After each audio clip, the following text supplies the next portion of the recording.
Hello, Reef DVMs here. Looking at the 855 John Deere diesel, the 2013 model with the brand new power steering on it. That is the best part about this little guy, guys. The diesel, the 855D XUV that John Deere makes in the Gator, has got the power steering on it finally. What a nice little machine for the farm. As you know, in previous discussions we've had on our website and stuff, we had an 825i gasoline version before. Loved it, but the 855 coming out of Wisconsin here is just what we're looking for because it's got the power steering, it's got the torquey diesel engine in it, and of course with the farm being all set up with diesel, just makes it easier for us because we don't have to have that extra gas can laying around needed for the Gator all the time. So here it is, before it's had all its additional features put on it, fresh off the truck. Came from our local John Deere implement dealer here in town, in Isani, which is good. And it's got the poly top on it. The dealer accessory was the radio and the interior lights. The dealers there put on the brush guard and the fender guards, and then helped us with the light guards in back.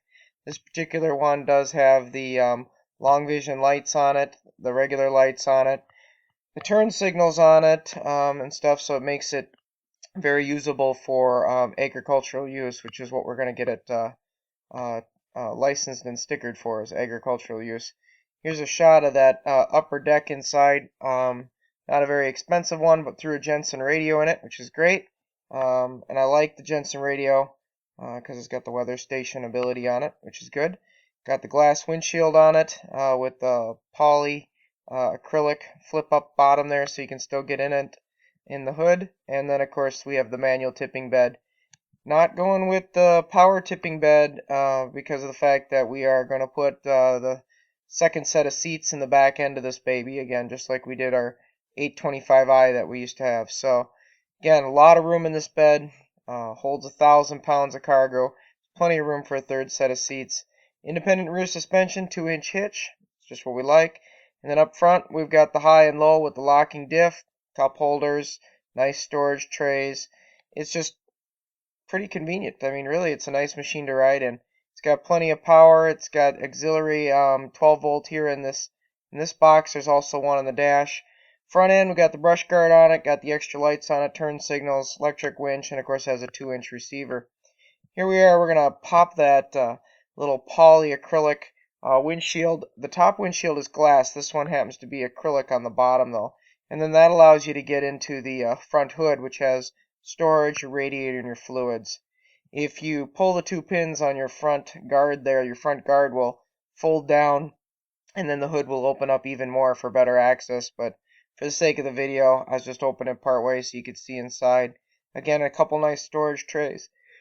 We tend to keep our ropes, our flashlights, stuff like that in here, stuff that we don't use very often. Here's a look at the engine bay with the bed tilted. 23 horsepower, 854cc diesel. What more can you say? I love it. Gas tank in 2013 got enlarged. I actually measured it about 7.5 gallons, so that's great. Dash here with all the switches on it. You can see there's a blank there. That blank would be for a horn switch. We didn't get that option on this one, which is fine.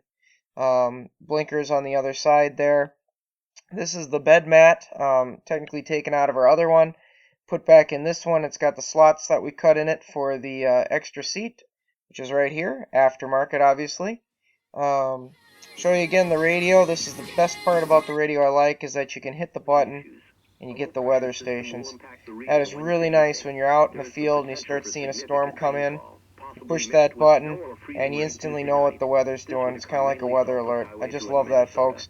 Just really handy around here on the farm when, weather can certainly become an issue at any given point in time. So it's something I really care about. Here we go. We got the seats in it. These seats have seat belts. Nice little armrests on the side. All steel construction with padded seats. As you can see, they're pinned into the floor, so if you unpin those pins, slide the thing right out, and you have a full bed. The seat belt's obviously very easy to use. Even my kids can use them, which is great. I like that, especially for, hauling them around. It's for the safety feature, right? As far as the tipping bed goes, people ask me this, can you still tip the bed with the seats in it? And the answer is yes. You can still tip the bed with the seats in it. Here's a look at the engine bay with the bed tipped with the seats in it. That wire there going across up the top there is because I have an additional floodlight on the back of the seats to flood the back end even more, because I like more light when I'm doing work in the winter in particular. Look here at the glove box. We got the 2 garage door opener in there, and then inside the glove box we've got the remote for the winch. Plenty extra cable in and out. I love it. Again, having the garage door opener really helps. Added some other things here inside. The floodlight from John Deere. Simple plug-in on 12-volt power, but we like it. And then, of course, I got the spinner on the steering wheel. If you look under the seat here, this is where all the battery is. It's where your air filter is. Really nice, easy access. The driver's seat self-adjusts, slides back and forth. Passenger seat does not. Real aggressive tires on this one. Went with the more mud version, if you want to call it that. Could have gone with bighorns, but these were just fine. The undercarriage there, completely guarded with CVs and floor pan guards. So, as you can see, this is how it looks now. It'd probably be the cleanest you ever see this little guy. The kids just absolutely love it here. That's my daughter there. She wants to jump in. My other kids here, there comes Tabitha, and around the corner here comes Anna. As you can see, the kids are used to getting in these things. They just jump right in. We give them some help buckling them in. And then, it's off for a ride on the farm. One thing nice about having a vehicle like this is you can feel pretty safe. It's real wide stanced. It's not a very, robust vehicle, but at least it's heavy enough where it's not very tippy at all like an ATV. So certainly the girls love it. It certainly makes their day to go on a gator ride over to the other farm buildings or to pick stuff up from the Quonset or the other barns. So this is what we like to do, folks. This is why we've got a beast like this. So we can hook a drag up to it and pull, because it pulls 1,500 pounds, throw some 2x4s in it and head over to the barns. Or on a Sunday afternoon like this, take the kids for a gator ride. So my wife here will fire this thing up, and we'll show you how it takes off, and we'll even show you the top speed here if we can. It's a real smooth start. It's not, a jackrabbit because it's not a gas engine, but it's got plenty of pickup and a lot of pull, which is what I really like. And of course, the power steering, it's a dream to drive. Here's a look at the front end here as you come around. And of course, my kids.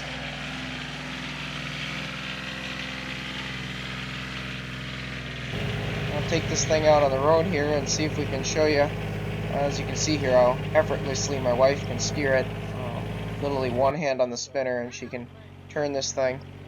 But I'll try to kind of zoom in here on the speedometer area where all the digital instrument here is, and we'll push it up to speed and we'll see what we can do. Now we've got the extra seat in the back and the roof and all the tubular guards on this thing, plus 5 of us in it, 3 kids and 2 adults.